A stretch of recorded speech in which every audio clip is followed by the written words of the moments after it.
Hello everyone, welcome to my YouTube channel one click knowledge. आज के इस video में हम सीखेंगे प्रोनाउंस के बारे में, टाइप्स ऑफ प्रोनाउंस के बारे में, person and types of person के बारे में, case and types of case के बारे में। एक समरी टेबल के माध्यम से हम प्रोनाउन को और डिटेल में समझेंगे। कुछ शॉर्टकट टिप्स के माध्यम से हम जो बाकी के 5 केसेस होते हैं प्रोनाउन में, nominative case, objective case, dative case, accusative case और वोकेटिव केस, इनके बारे में एक कुछ शॉर्टकट टिप्स के माध्यम से समझेंगे कि ये क्या होते हैं, कहाँ यूज होते हैं, इनका मतलब क्या होता है। तो आइए देखते हैं।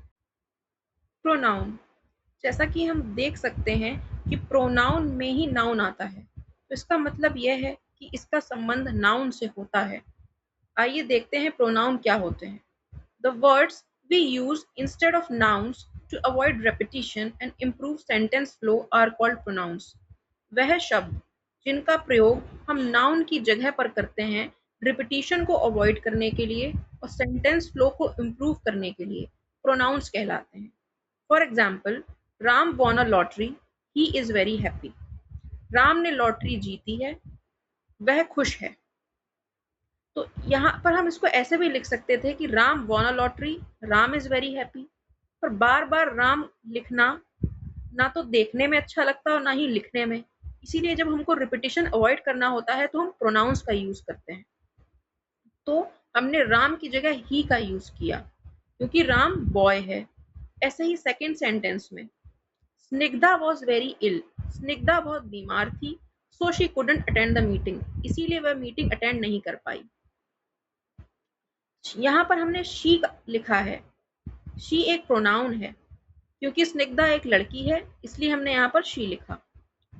Third sentence, the dog is barking, कुत्ता भौंक रहा है, it might have seen something, शायद उसने कुछ देखा है। इट का यूज हम बेसिकली एनिमल्स या अननोन जेंडर्स के लिए या थिंग्स के लिए करते हैं। तो यहाँ पर हम ऐसे भी लिख सकते थे कि the dog is barking, the dog might have seen something. पर रिपीटिशन को अवॉइड करने के लिए यहाँ पर हमने इट लिखा, जो कि एक प्रोनाउन है। तो इन तीनों ही सेंटेंसेस में ही, शी और इट प्रोनाउंस। आइए देखते हैं टाइप्स ऑफ प्रोनाउन कौन कौन से होते हैं। पहला, personal pronoun. Personal pronoun refers to a specific person, thing और ग्रुप। पर्सनल प्रोनाउन किसी स्पेसिफिक पर्सन, किसी स्पेसिफिक थिंग, किसी स्पेसिफिक ग्रुप को रिफर करता है। कॉमन एग्जाम्पल्स हैं I, you, we, he, she, it, they. Example 1, I am singing a song, इसमें I personal pronoun है। वी ईट राइस, इसमें वी पर्सनल प्रोनाउन है। दे आर प्लेइंग क्रिकेट, इसमें they personal pronoun है। Possessive pronoun shows ownership और possession. Possessive pronoun वो होते हैं जो ओनरशिप को दिखाते हैं और पोजेशन को दिखाते हैं। वो ये दिखाते हैं कि कोई चीज किससे बिलोंग कर रही है। For example, his name is Rahul, उसका नाम राहुल है। दिस बुक इज माइन, यह मेरी बुक है, इसमें माइन पजेसिव प्रोनाउन है। थर्ड है reflexive pronoun. Reflexive pronoun refers back to the subject used when subject and object are the same. Reflexive pronoun वो होते हैं तो जो वापस से सब्जेक्ट को रिफर करते हैं।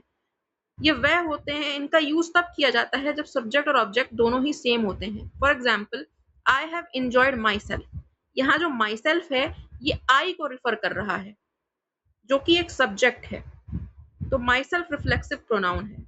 She blamed her self, her self जो रिफ्लेक्सिव प्रोनाउन है वो शी को रिफर कर रहा है जो सब्जेक्ट है।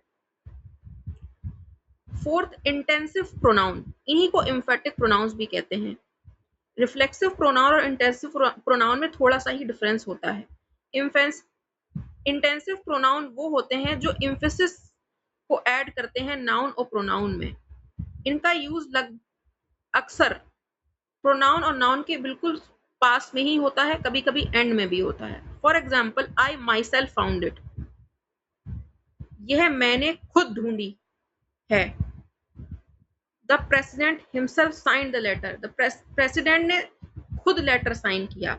इसमें खुद पर खुद का प्रयोग होता है, इसमें खुद पर जोर दिया जाता है।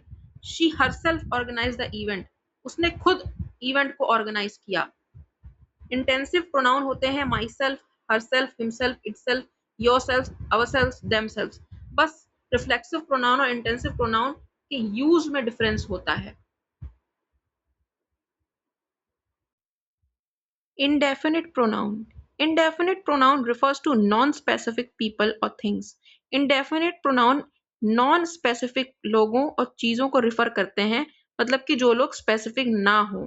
For example, someone has stolen my phone. किसी ने मेरा फोन चुरा लिया है। इसमें someone indefinite pronoun है।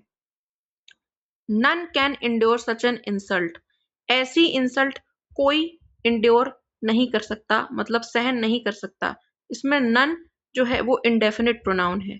डेमोन्स्ट्रेटिव प्रोनाउन पॉइंट्स टू और आइडेंटिफाई स्पेसिफिक पर्सन और थिंग्स। डेमोन्स्ट्रेटिव पर्सन भी किसी स्पेसिफिक पर्सन और थिंग की ओर पॉइंट करते हैं, उसकी तरफ इशारा करते हैं और उसको आइडेंटिफाई करते हैं, जैसे कि दिस इज माई रूम, यह मेरा कमरा है। दैट इज एन एनिमल, वह जानवर है। These items are for sale, यह आइटम्स सेल के लिए हैं। दोज आर हिज बुक्स, वह उसकी किताबें हैं। इसमें this, that, these, those demonstrative pronouns हैं। दिस और दीज का प्रयोग नियर, पास रखी वस्तुओं के लिए, पास की चीजों के लिए होता है, और दैट और दोज का प्रयोग जो है वो दूर की चीजों के लिए होता है। Relative pronoun connects a clause or phrase to a noun or pronoun, adds more information. Relative pronoun होते हैं जो एक से ज्यादा क्लॉज को कनेक्ट करते हैं, उनके बारे में ज्यादा इंफॉर्मेशन को ऐड करते हैं। For example, Raju is my friend who lives in Delhi. इसमें दो क्लॉज हैं, एक इंडिपेंडेंट क्लॉज है, दूसरा डिपेंडेंट यानी कि रिलेटिव क्लॉज है। राजू इज माई फ्रेंड, ये इंडिपेंडेंट क्लॉज है, इसका अर्थ अपने आप में ही पूरा है कि राजू मेरा दोस्त है। हु लिव्स इन दिल्ली, जो दिल्ली में रहता है। इस जो डिपेंडेंट और रिलेटिव क्लॉज है उसकी शुरुआत हु से हो रही है, तो हु जो है वो रिलेटिव प्रोनाउन है।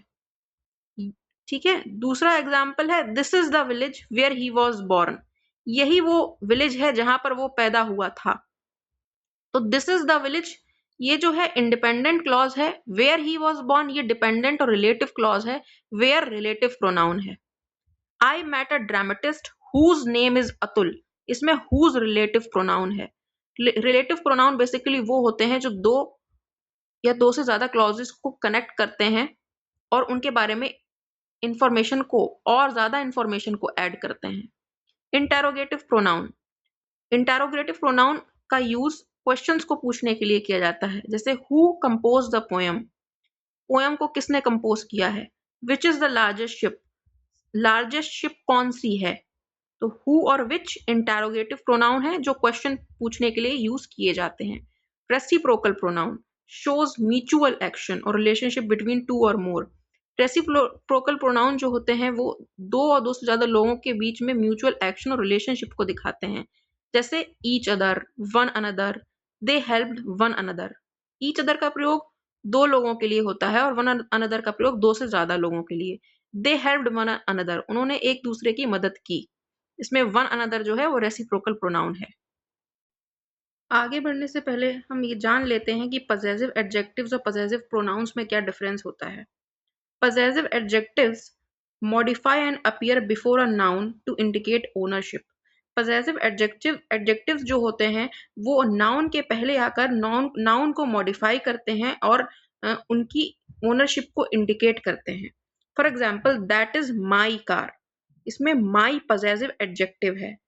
योर डॉग इज फास्ट, इसमें योर पजेसिव एडजेक्टिव है जो कि डॉग के पहले आ रहा है, जो एक नाउन है। हर फोन इज न्यू, इसमें हर पजेसिव एडजेक्टिव है जो कि फोन के पहले आ रहा है, जो एक नाउन है और जिससे ये नाउन को मॉडिफाई कर रहा है। देयर हाउस इज बिग, इसमें देयर पजेसिव एडजेक्टिव है। पजेसिव प्रोनाउंस क्या होते हैं? Possessive pronouns replace the noun entirely allowing them to stand alone. Possessive pronouns noun को पूरी तरह रिप्लेस कर देते हैं और वो अलोन भी स्टैंड कर सकते हैं, अकेले भी, खुद अकेले भी एक पूरा मीनिंगफुल सेंस दे सकते हैं। दैट कार इज माइन, वह कार मेरी है, इसमें माइन पजेसिव प्रोनाउन है। The dog fast dog is yours, इसमें योर्स पजेसिव प्रोनाउन है। The new phone is hers, इसमें हर्स पजेसिव प्रोनाउन है। The big house is theirs, इसमें देयर्स पॉसेसिव प्रोनाउन है। ओके स्टूडेंट्स, आज के इस वीडियो को यहीं पर एंड करते हैं, नहीं तो वीडियो बहुत लंबा हो जाएगा। ये ये प्रोनाउन चैप्टर का पार्ट 1 वीडियो है। पार्ट 2 वीडियो मैं कल आप लोगों के साथ शेयर करूंगी, जिसमें बाकी के जो सब टॉपिक्स हैं like person and types of person, case and types of cases, इनके बारे में वीडियो कल आएगा। And at the end, if you like this video, don't forget to like, share and subscribe my YouTube channel, which is One Click Knowledge.